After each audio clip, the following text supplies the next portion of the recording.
You're watching The Whole Living Show on Trajectory TV. 5 years ago, the Power of We Symposium was created to provide a platform for kids from all sectors where they could have a safe and comfortable environment in which to share both their joys and concerns. The Power of We Symposium is proud to have served over 250 kids throughout Romania when we took our mission global back in May of 2023.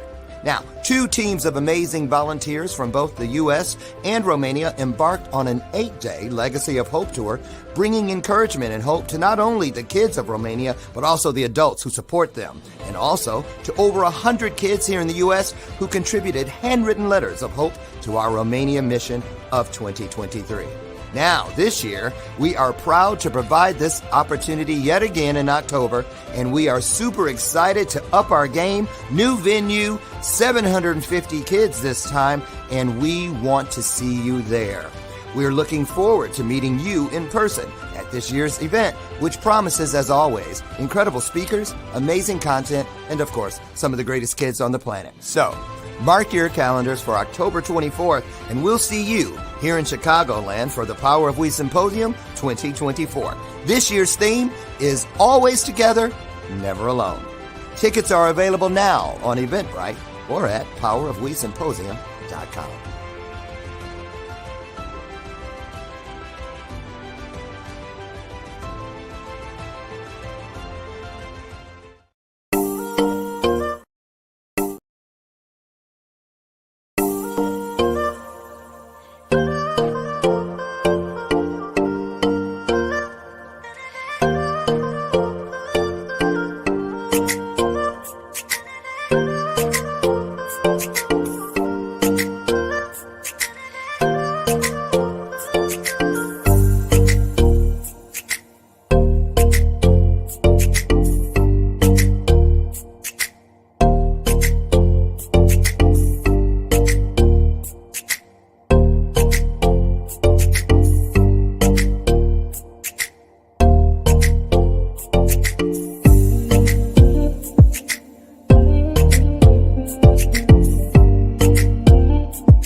Hey, boom, boom, bow, bow. Okay, I get excited when I hear my show opener, but everybody, welcome back to another episode of The Whole Living Show. It is a wonderful Wednesday, hump day, and I have got a special show with some very special guests waiting here this evening. We are talking about, I'm going to show you my shirt, love tonight. So we're talking about love, so I can't wait to get into this conversation. I have 4 of my love sisters waiting backstage. And we're going to have some fun as we talk about love.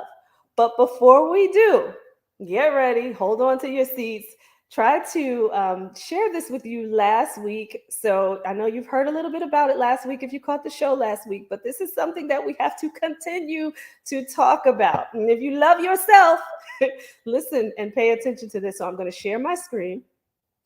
And we are going to take a look at this video. Give me one moment, everybody out there. But I really want you to understand, what is happening in the world. And I want you to love yourself and pay attention to what you are consuming. So I'm going to put this video up here. And let me see if I can just share my screen really quickly here. All right. And this may be a little unorthodox in the way that I'm sharing, but I'm sharing it anyway because it needs to be shared. So I'm going to add this to the stage here. Click on this baby. And can you guys hear that? Oh, sound is not on. That would help, right? Here we go. The team isolated and combined these proteins with a reaction enhancer. Result, synthetic steak. The meat comprises of 63% protein, 25% carbs, 3% lipids, and 9% minerals. And it's visually enhanced with food coloring for a red hue and improved flavor using soy protein. They just made meat from your number 2. Japanese scientists have developed a method to create edible steaks from human feces. Unbelievable? Well, it's happening. Mitsuyuki Aikida, a researcher at the Okayama laboratory, collaborated with Tokyo Sewage to address sewage mud excess. They discovered the content in the mud contains high protein due to bacteria. So, the team isolated and combined these proteins with a reaction enhancer. Result, synthetic steak. The meat comprises of 63% protein, 25% carbs, 3% lipids, and 9% minerals. And it's visually enhanced with food coloring for a red hue and improved flavor using soy protein. They just made... Okay, you guys, listen. I'm going to stop sharing my screen here. And I'm going to bring in the ladies to see what they think about this, but so we're talking about love today. I'm going to mention loving yourself first. And I said this last week, and beautiful Carrie Irene Crosby was here last week, and we had a whole conversation about this. But I feel like I need to continue to share these things with you. And because I didn't give you a visual last week, I had to share it again this week. What do you think about this? I mean, this is something that your body is deciding to release, right? Not only is it something that your body is releasing, they are taking what millions of people are releasing and extracting proteins from bacteria that millions of people are releasing and making it into steak and adding food coloring in it. So I don't even want to have this conversation by myself. It's very disturbing. I am going to bring in the beautiful ladies. We're here to talk about love. So we're going to start off with loving yourself because of this video. I have the beautiful Carrie Irene Crosby. Hello, hello. And Carrie, I know we talked about this last week. Look, I can't wait to hear what they're going to say. I know. Wait. We have Brandy the Disconnector. Hello. And look at her face. We have Sheba She Talks, and she's already shaking her head no. Hello. And we have Dr. Antoinette Marie Williams. Hello. And she's still smiling, thank God. I got a lot to say about that. Hello. Listen, I'm just gonna get right into it. What do you all think about that? I don't want. That's what I think about that. I don't want to think about it. Listen, my sister has this saying. She says, "I know you lying." So that's what I'm gonna say. I know you lying. Exactly. And when you think about, this just came up for me tonight when I'm thinking about love, and I'm like, well, we need to love ourselves first, right? And people talk about that when it comes to self-care, but we really need to pay attention to what we're putting in our bodies, what we are consuming, not just the food, but because this is something that they're giving us as food, this pseudo steak. We need to think about what we're consuming and where it's coming from. Like, pay attention, people, because there's a lot that's coming out now that has nothing to do with actual real food that's coming from real plants, real herbs, real animals, right? Mm-hmm. So I want everybody out there to really pay attention. Look at the information, do some research, right? But pay attention to what is coming into our local stores. Now, this doesn't say anything about this being in the stores yet. It's something that they're researching, but they've gotten as far as, showing you how they're cooking it and seasoning it and coloring it in order for it to look like steak. It's not, it's shit. Yeah, it's shit steak. It is shit steak. And you're always going to have those people who are going to say, this is why they put it out early, and they give you little tidbits. Oh, I'll try that. Mm-hmm. I'm not trying that. Mm-mm. No, I don't want that. No. I make my own, and I don't want it. It's just coming out of my body, and I know what's in it. Exactly. This makes sense to me, Tracy, when we're talking about love, that this is a boundary, because even for self-love enables for you to have boundaries, and that's going to be an everlasting no. Yes. Perfect. A resounding. Resounding. No. And no. Yeah. And for me, it makes no sense. Like, I call this a mad scientist move right here, right? Because what even made the scientists think about doing something like this as they are examining how to manage waste in their country? Like, why? Like, why would you ever think that something that your body is removing, that it needs to take it back in? I know that's right. Exit only, baby. They want, I want to push the limits. People want to push the limits and push the boundaries so badly to create the next best thing or the next greatest thing. But does that fall into that category? Do we have to add that to? Does everything need to be in that category? No. And Carrie and I talked about this last week, where when they were mentioning the lab chicken, they talked about how they are looking to meet the demands of the food supply, right? And that there's not enough food for the people that are on this earth, on this planet, right? So they're looking to meet the demands of the food supply. So they're making things like lab chicken and now shit steak. And they haven't said this in regards to the shit steak. So I just want to put that out there. They said that when it came to the lab chicken, but I can only imagine that they're going to use that excuse when it comes to this shit steak. And y'all keep saying it that way. Every time you say it, I just can't. I can't. My brain is like shit steak. Right. So what do you think about that? About, them wanting to, or mentioning that they need to manage the demand for food for the population that is on the globe, right? Because this was in Japan, not in the United States at the moment, but they're looking to manage the food supply to be able to feed the masses. Well, I'm thinking the first thing, if you are looking for something to manage the food supply, the first thing you need to start with is food. Ding, ding, ding. I mean, we off to a bad start already. Right. Brandy's like, yeah, that's an idea. That's an idea, right? Yeah. That would be good. And we talked about that part last week too. Like, why not, treat the soil, make the soil better so that we can farm again and, have real food. Like, why not think about ways to really provide real nutrition? Yeah. And look at both sides of it. Why? Oh, sorry, I'm cutting you off. No, you go ahead. We're and I can say this, because I have my own health issues. We're an obese country. We're an obese world. Why not focus on less consumption? Why aren't we eating less? Why do we have to mass produce and false produce all of these things to accommodate this insatiated need to eat more? Yeah, quality over quantity. And when you think about it, right? And I love that you said that. If we did do that, I think the appetite would change, right? Because naturally, I'm saying this because I have changed the way I eat, right? 11 years ago.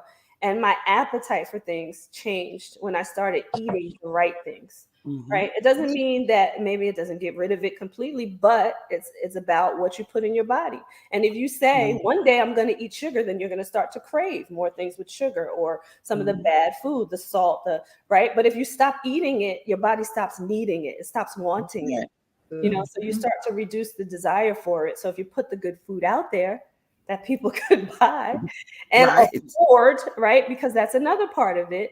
The good food, the real food costs more money than, those things that are processed. Yeah. So I want you all out there to love yourself first. But don't eat that. I was gonna say, that is not that is not going the way to make it good chicken. for you. Right. It is not an aphrodisiac. Don't get misconstrued over all the propaganda when it happens. Watch. Exactly. Don't do that. Yeah. Right. And no matter how much they tell you it's good for you, right? Because they tried to dress it up with, it's high in protein, right? So no matter how they dress it up. So it's quinoa. Right. That's right. Peanut butter. So name a few things. Right. So since we're on this topic and talking about loving yourself, I want to hear from all of you ladies in regards to loving yourself first. What's the first thoughts that come to you when you think about loving yourself first? I think it changes for me, like in certain phases in my life. Like right now, I am loving the healthier me, which means, I guess that's why I made the comment. I want healthier things in my body. I want less weight. I want beautiful, glowing skin. I have to do that every time because I'm like, ooh, that chocolate is pretty. But I want those things. So that's where my mind is. So loving me right now is making sure that those things really nurture my body and my health, and then feeling the benefits of it, the more energy, the less lethargicness, if that's a word, of eating better and sleeping and things like that. Yeah. So it changes. I'm in that phase right now. Yeah. And I want to ask you, because you talked about nurturing your body, right? And nourishing your body, I would say. But I want to ask all of you, as you think about this question too, nourishing your body, yes, right? Because that's so important. But I always think about everything threefold when it comes to health. So what do you think about when you talk about self-love, nourishing your mind, nourishing your body, nourishing your spirit? It go hand in hand. I like balance. Balance helps me experience self-love on the highest levels possible. So balancing my finances, my sleep, big back bullshit meter. I acknowledge and set strong boundaries. There's some I've recently established all over again. People are pissed off, but they be all right. Making sure I make time for Hubs because he's got 1,037 things going on at all times, and his peace is the peace that I established within our own home. So when he's calm, happy, cool, and collected, I'm very happy myself. So the food. I'm also focusing on what I've been eating, staying away from fried foods, limiting my sugar intake, and I'm realizing that I really like spicy food. So Tracy, you'll love this. I found kombucha that I like that has cayenne pepper and ginger in it. Oh, very nice. And both are very healthy. So amen. You get your spice and you can release the release. You can make your own steak. Don't make your own steak. Chicken sandwich. So what about you, Carrie and Dr. Antoinette Marie? Well, for me, I think getting back to what originally always made me happy, and that's just having a good time. I've noticed that through a lot of relationships, through a lot of job positions, through a lot of responsibilities, through a lot of movement, through a lot of decisions having to be made, I got away from laughing. I got away from just having a good time and not being the villain in my life. I look at every single area of my life and I have to make sure I am not the villain. I'm not the one that's, we talk about a lot, especially in the entrepreneurial space, how, I'm harder on myself than anybody. I'm my biggest critic. Well, only to a healthy degree should you be that. Only in a way that you're being brutally honest with yourself and that you're being very aware of where you are and where you're going and where you've been, but not in a way to where you blame or you victimize or you be the villain in your own life. And so that it takes away your joy. Like Brandy was saying, she does, and correct me if I'm wrong, Brandy, You don't make your husband happy because you're trying to make him happy. You make your husband happy because that's what makes you happy. And there's a fine line in between those things. We need to know what truly makes us happy, not because it's an obligation, but because it gives you joy. And you have to know what that feels like for you. And I'm getting back to that, and it feels so good. And at the end of the day, my husband has to choose to be happy. I just create an environment that he can easily be happy in if he chooses. Yeah, and sometimes he just want to be in a funky mood, and that's fine too. Just keep it to yourself. Right. And I was going to say, in church on Sunday, the pastor said, you know, your joy is your job, not anybody else's, right? That's very true. Dr. Antoinette Marie, I saw your face down there. So I'm Carrie, don't come up on here trying to do no preach word right on tonight, because I don't my church thing. Right.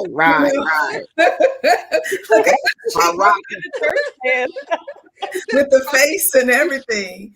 But you know what I think is so also important is, you know, that interdiscipline. It's almost like interdependence. And what I mean by that is, like, I can have a healthy relationship, but also still keep and knowing who I am. Right? Because sometimes whenever we are in, not even just romantic relationships, we lose our own autonomy. It's almost like we give so much to the relationship that we forget about, or we don't prioritize our own self-love. And how, you know, self-love, when you have that, it should ensure that you are prioritizing your own well-being. And sometimes when we get in relationships, it's all about that person, because we say, oh, when I'm with that person, they make me feel like this. They make me feel like this. And we give so much to that. But we should be also prioritizing our own personal, you know, well-being, our own personal fulfillment, right? And then in return, I think that it has the capability of enhancing that relationship that you have. I know so many women and men, when they get into relationships, and not just, you know, a romantic relationship, that they really forget about themselves. They're so in tune, almost infatuated with the relationship, and don't focus on, do I really want to be in this? And why am I in this? And what is it that I'm doing that's making this other person want to stay in it? But what are you doing for yourself? So you can be with somebody. My husband and I love that man. Love him. Yummy, all that. But I am still Antoinette Marie. Yeah. And so I think a lot of times what we do is that we say, you know, the two shall become one flesh. I get the quote. However, I'm not going to put myself and negotiate what I believe and who I am to quote, as people say, to make you happy. If what I'm doing, like what Brandy was saying, listen, I can create, you buy me a house, I can make it to be a home, but you still have to bring something to that. It's not just me. It's not just, you know, they're gonna go and work or whatever it is outside of the home, and then I have to do all these things. You have to work together to have a systematic duality in a relationship, and you can't just put yourself on the wayside. Yeah. And now I have a question, and this is the single lady notes, right? Because is there a time, right? Because, you know, I feel myself, okay? But is there a time where you feel like maybe there's too much of that push of, you know, I am this, I am that, I am, because Brandy talked about balance. Do you feel like, because I know in the past, I have always been that person that is like, oh, heck no. Everything is no. Every time you do something, it's a no, no, no. But in order for you to be in a relationship with someone, there has to be that balance of, I don't even want to say compromise, just where you come to a certain level of, you know. I think that's more of a level of respect, because I don't think that on things that I enjoy, I don't think I should have to compromise those things for another human being. I think that before people get into any type of relationship, I think that there needs to be understanding. I think that there first needs to be self-reflection. Like, what is it that you really like and enjoy? Not what is it that I like or enjoy because I'm with this person. You hit the nail on the head with understanding. So I think, I don't have a problem with, and I think there has to be a level of respect too. Because if I respect me, you're going to respect me. If I don't respect myself, you're going to treat me like somebody that you're not going to respect. Well, there's three things I believe in. If you don't have self-love, self-respect, or self-trust, you can't expect or give those things. Because a lot of times people have these things and they're like, oh, in a relationship, I want this. They make a list.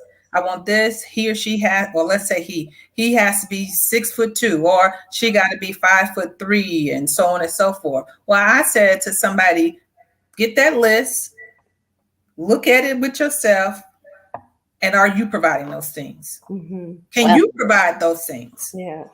Because a lot of times we're always looking for other people to do something for us, make us happy, make us feel good, give me joy. No, what are you doing? That's why I said this, for us to be self-aware of who we are first. And what is it that you really, truly like? Some of us all our lives have been pretenders. And then when we come into these relationships, you're like, oh, I really need to, concentrate on myself. Well, you 50. It's never too late. It's never too late. But let's stop pretending when we get into this relationship. I have something to add to that. The compromise factor. I have compromised, but I compromise based on when would be a realistic time to do certain things. Like, I love the outdoors. My husband, he ain't going camping. So I just waited till we were in a position that if I want to go camping, I got good friends in Colorado that if I want to go out there for a weekend and we go camping, we can do that. But it had to be in a financial situation that was realistic to do without breaking the bank or shifting things that would make things uncomfortable at home base. And that was my compromise. Wait until it's reasonable. And to me, when I like you say that, go ahead, Shima. No, I was just piggybacking that comment. That's why I like when you said it's not so much compromise, it's understanding. You understand that he's not going to go with you. He doesn't like it.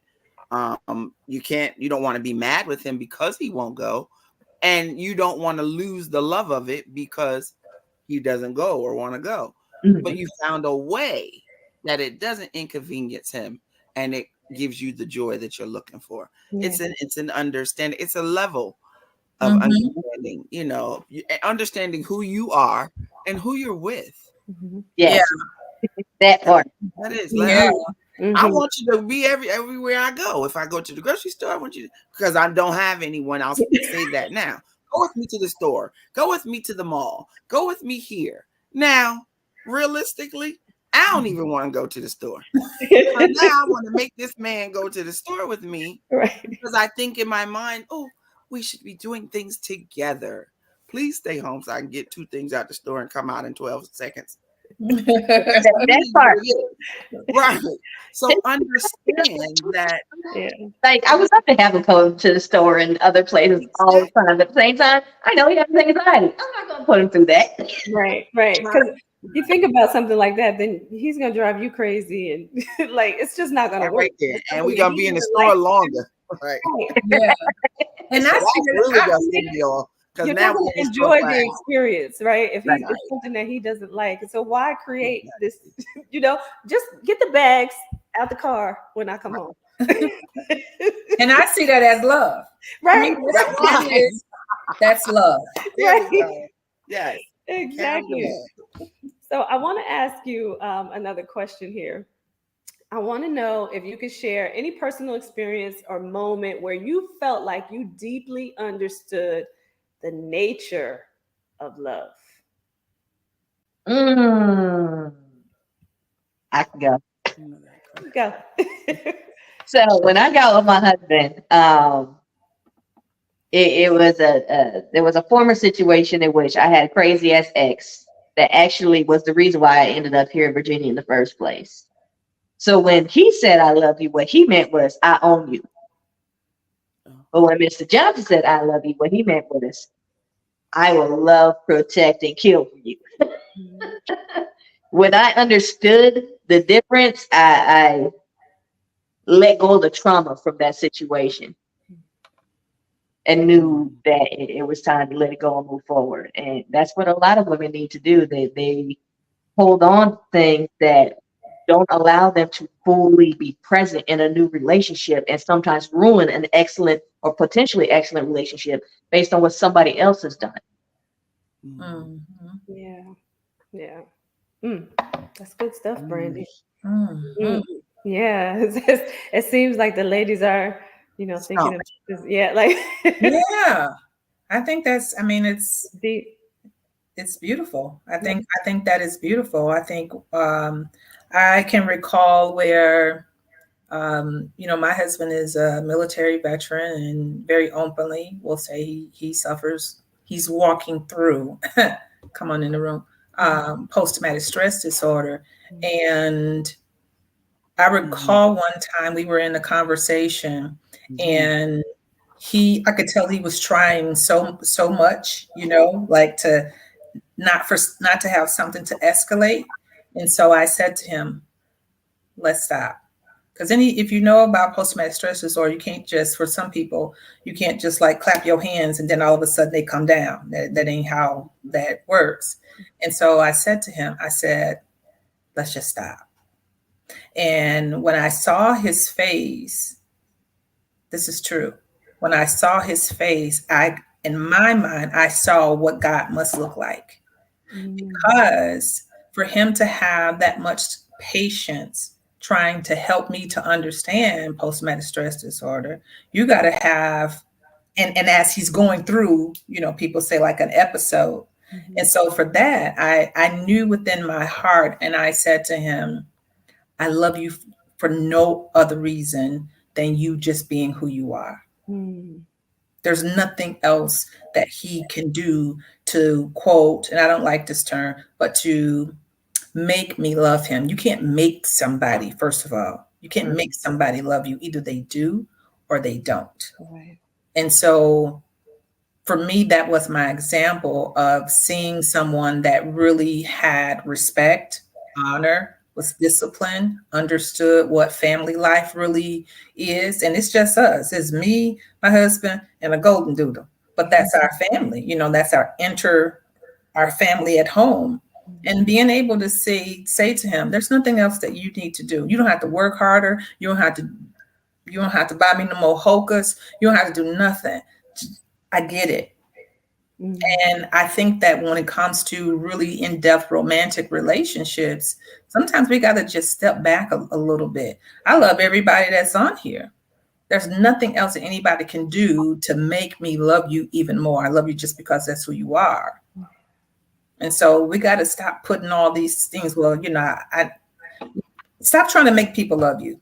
Yeah. That's a word for somebody. I felt that in my whole spirit. Stop trying to make people love us. We need to start loving ourselves. And the way that we love ourselves and we show and demonstrate that, then other people will show you how they love you.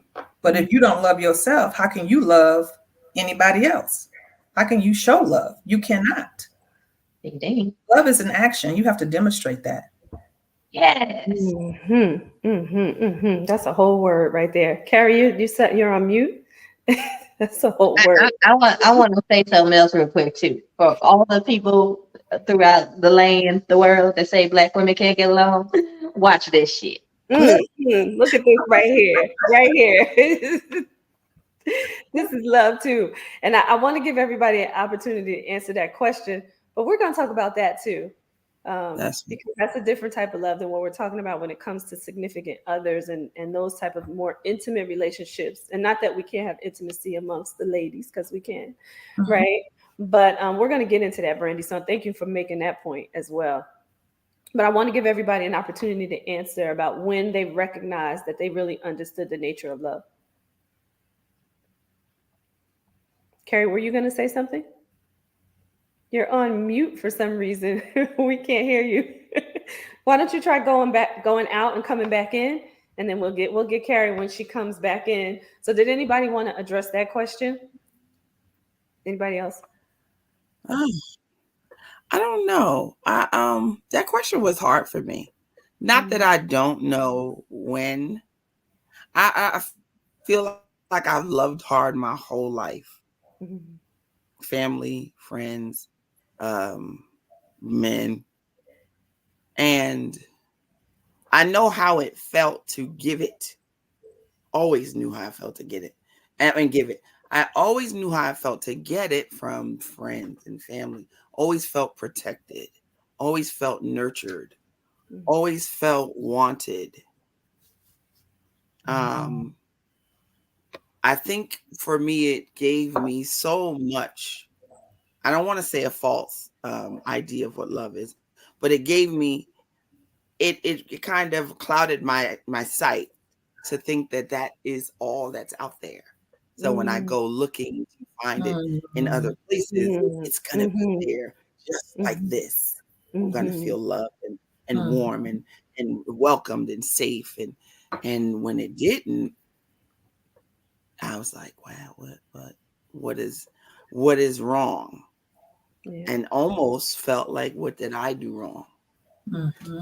But what the learning curve, when the learning curve came in, was when I realized you don't have to stop being the loved one. Everybody just can't love like that, or don't want to, or don't know. That brings up much. It made me decide that I'm going to continue to love hard, even after breakups, after love doesn't show me the return, after heartbreak or heartfelt separations. I'm not gonna, I'm gonna cry today, I'm gonna cuss tomorrow, I'm gonna eat something, but I'm gonna start this all over again. And I'm gonna love as hard as I always did. Because what it says for me is I'm never gonna get the full effects of it if I only give part of it. So I'm still learning, but I definitely know that, like you said, it's an action and it's a giving verb. Yeah. It's a giving verb. And I'm going to say something to that, just because we grew up the same way with the same family. And I definitely recognize that. And I have to say, just because of some of the things that happened in my childhood, I warded off love. I'll be honest, right? Because now I can look at myself and, like Dr. Antoinette Marie said, know myself, like really know myself. And I had to really come to grips with, why is it that I'm not in a relationship that works, right? Mm-hmm. But I had to look at myself, because it was like I wasn't really willing to be in one. Up until now, I'm going to be honest with you, I was not willing to be in one, because I had all of that family love and that friends love, and I knew how to give it out in that way. But because of what I saw between a man and a woman, I didn't know what it really looked like. Or what it was supposed to feel like. I just had the other sides of it. So I wasn't really open to it. So I love that you talk about that, because now I think about that too, like opening myself up to, just all that love has to give in a man-woman relationship now, that I was not open to up until very recently. I'm going to be really honest. Because I had to come to grips with that for myself. So thank you for mentioning that, because I was just like, I have enough. You know what I mean? I got enough. I get enough from my family. I get enough from my friends. I don't need it. You know what I mean? But that's not the case. I was fooling myself at that time, right? And I think Carrie and I were talking about this last week. I'm in such a place where, like, I'm so peaceful with me now, right?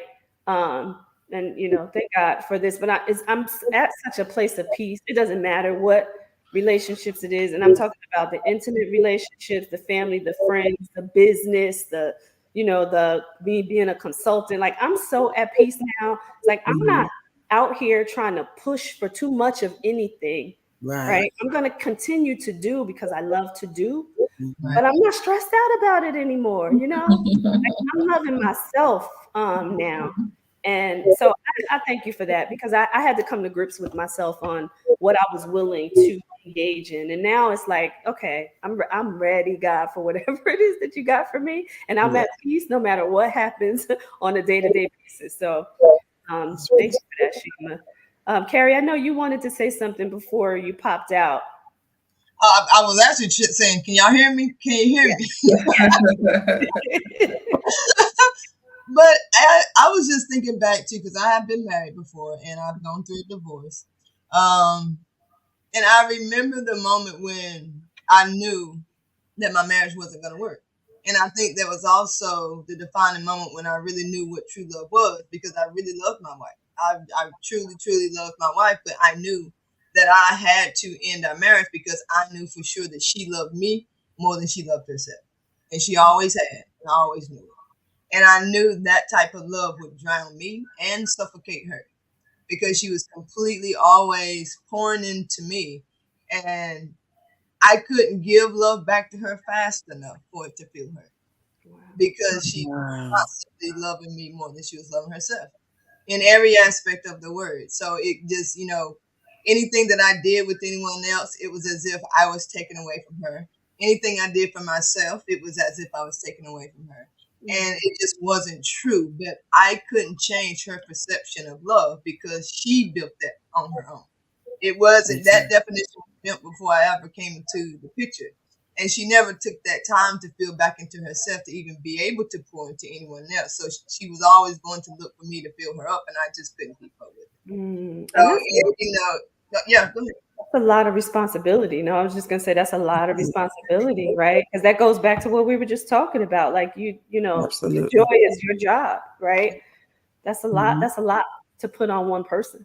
Yeah, absolutely. And it takes a lot too to admit that to yourself, that you are going to have to be the one to let go. Yeah. Right. When you've been, trying to prove that love for 7 years, to say, I have to let go. Yeah. Because that doesn't feel good to someone, especially someone that you've been saying and trying to prove your love to say, I love you enough to let you go. They don't want it. No. But it's such a true statement. Yeah. And I think the action of it is so true, because you could have selfishly stayed in it at any moment. But there wasn't nothing that for either one of you, and you loved her enough because you want her to love the correct way, or should I say the healthier way? Yeah. And that would mean beautiful. That type of love leads to resentment later on in life. So I commend that. Yes, that's wonderful. To be able, I have to say that's the mine is built on expectations. That's the part I had to learn. When you said, Tracy, you had to learn how to want to, love like that. I had to learn to remove so many expectations, because it was up here more than it was in here. So that was my learning curve, but that's what that was. That's what that is. It was just change of mind, Shima. Stop expecting real life to be like a Tyler Perry movie. Yeah. That's not how it works. Yeah, exactly. Yeah, and I'm gonna go back to a sermon, and this is a sermon that came from a couple of different ministers who talked about it from different, like they worded it different, but it was the same thing. Do you feel like your feelings can lie to you? Oh, it gets all hopped up on. Sometimes logic needs to take over from your feelings. What do you guys think about that? Absolutely. Because it also depends on what part of your body feels the most. Because some people, will turn you on so much that you will let go of what your head feels and what your heart feels because of what your libido feels. I've been there too. You know what I mean? It will. It's a falsification of love, because you feel so deeply and you feel so passionately for somebody that you're not rational about it. And that's kind of a segue. Go ahead, Dr. Antoinette Marie, before we go into the next one. No, I was just going to say, I do agree. I do agree that sometimes our feelings, if we don't truly understand what feelings are for, that they can overtake and override. But I also believe that now we have placed so much attention to this cliche word, the mindset, the mindset, mindset, but that we forget about our feelings, that we forget that our feelings are important, that people say, trust your gut. And sometimes we forget to feel. Sometimes we can be so intellectually inclined that it's like, you know, everything has to check a box and like, oh, okay, well, that person fits. But what does your spirit say? What does your heart say about a situation? And it kind of goes back to what Carrie is saying. Like in her heart of hearts, she knew based on experiences that she was involved in, like, this is not going to be sustainable. Yeah. So my only point to that is that I think and know that our feelings are just as important as our mindset. I think they're interconnected, and for us not to forget about these feelings that God, Most High Source, has also given to us. Because Jesus wept too, and that's a feeling. So we can't just talk about mindset, so on and so forth. We got to go back. Sometimes we need to pull back from talking about mindset so much, because I can't really talk to you about a great and healthy mindset when my heart is broken. Right. Amen. We got to talk about what happened. Tell me what happened, because it starts with your heart. It starts there, and then it works its way up. You can't go to the grocery store unless you feel like you're hungry, unless you see or experience you don't have no food inside of your refrigerator. Then your heart speaks to your brain, your neurons in your brain, and say, you need to go get some groceries. But we concentrate so much on that mindset, and we don't want to do that work, because emotions you got to dig in, and you got to do that work. It's easy to go and read something from a book. Your heart is still broken, but you can do everybody's quote, but you are you have a toxic life. You think toxic, but you can put it on. But we got to go back. This just me. This just me. TV 360. It's not. I'm just saying. I'm doing a lot of research, and we are just forgetting about our heart. But we CEOs and CFOs, and we broken. We take that out on everybody else at work. You know what I was just thinking? They're having a few people that said, I think I should become a life coach, and their whole life is a mess. And my eye twitching. Just don't do that. don't do that to people. Yeah, you got to be able to fix your own mess and even learn how to deal with the things that come up too, right? Because maybe you fix the past trauma, but there's always something that's going to come up that's going to make you feel a certain way, right? And you got to learn how to be able to navigate that in order to, I'm going to say, live healthy and whole, right? Because we're on the Whole Living Show. That's it. Yeah. So listen, we might need a part 2, y'all, because I didn't even touch on some of the things that Come on, man. I know there's so much that you could cover here, right? When you start to talk about love, because it is the essence of everything, right? But I want to kind of switch over, because Carrie had mentioned something about when we talked about the feelings versus the logic piece of it. And she talked about the lust part of it, right? And maybe I could say sex on TV is nighttime, right? The sexual part of this.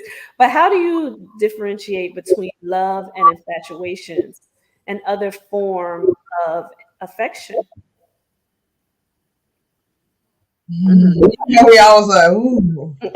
Yeah, I can speak for myself and myself only. I've always been one of those people that I've never let the will of my body override implications, the consequences of certain actions. So I've always been too logical to allow my libido to lead the way. Now that I'm married, that doesn't really matter. But before then, no, I would not allow, however passionate or passion filled I was about a person or situation, guide me in the present without thinking about, okay, I could be stuck with this person for my whole life. I don't know who or where this person has been. And that's how my mind works. Oh, Love that. I've been on both sides of that. How they say, baby? Sometimes, but I get it. But it's difficult when you're a passionate person.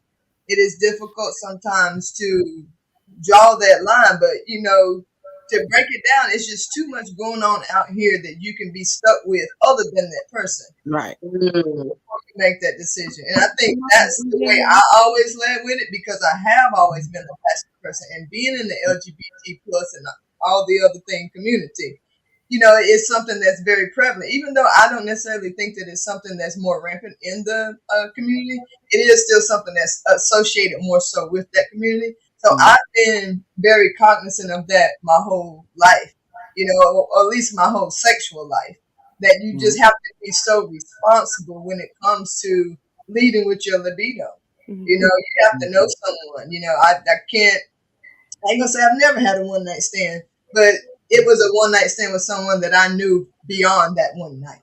Right. You know what I mean? So it's never been, and you just have to be very mature in that way. But when it comes to moving into beyond the lust into the like, it's really just looking at someone, for me, and just I stare at people a lot, whether it's a sexual attraction or not.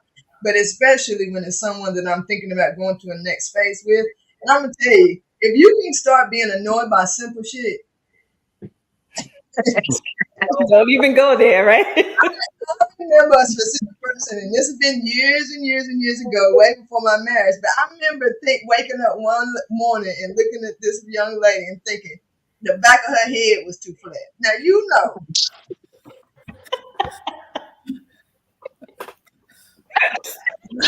It's time. You don't love that girl. Because the back of her head should not have just silly stuff, because I remember when I was with a young lady. This is also before marriage, and I truly loved her. And I remember someone saying to me, "She doesn't seem like your type." And I remember being so confused by that statement, because I'm just like, you shouldn't. A type really doesn't matter when you connect with somebody. And if you genuinely have that connection and you find yourself with somebody who's not necessarily your norm, I think that's when I knew where to start drawing that line, because it started showing me different things about people, and it started showing me things about myself that shouldn't even be on a checklist when it comes to a relationship. The back of their head being too flat should never show up on somebody's. And well, I'm gonna say this too. We have to close this out, unfortunately, but your norm may have deceived you before, right? And there's a reason why the norm didn't really work out. So you got to look at what your norm really was, right? Because that probably deceived you.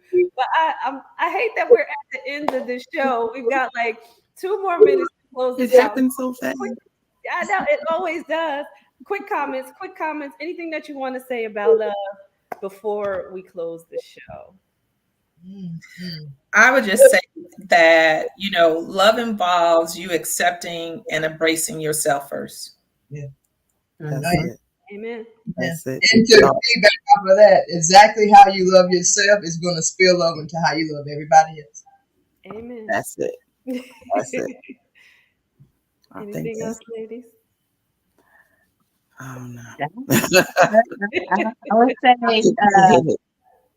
change your expectations, especially if you're younger out here dating, because there are a lot of artificial things attracting people to one another. Yes. And you need to start looking at the person inside and out, and not just the exterior, because these lashes, extensions, and booty fillers is going to wear off one day. So you better look a little deeper.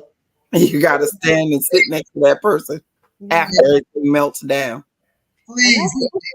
That's a whole right there when you think about just to talk to the youth, right? About, really being able to love and appreciate themselves, like Dr. Antoinette Marie and Carrie said.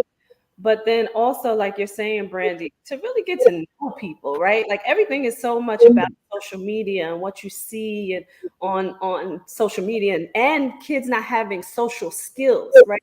To be able to have down and communicate with people, to really get to know a person. That's a whole other show. We're gonna have to do something on that because that's important. One last thing. Yep. Avoid those shit sandwiches. No shit sandwiches. That's how we'll close. That's how we will close this out. We love you, everybody out there. Thank you for joining our conversation about love, and we will see you next week right here on the Whole Living Show. Take care.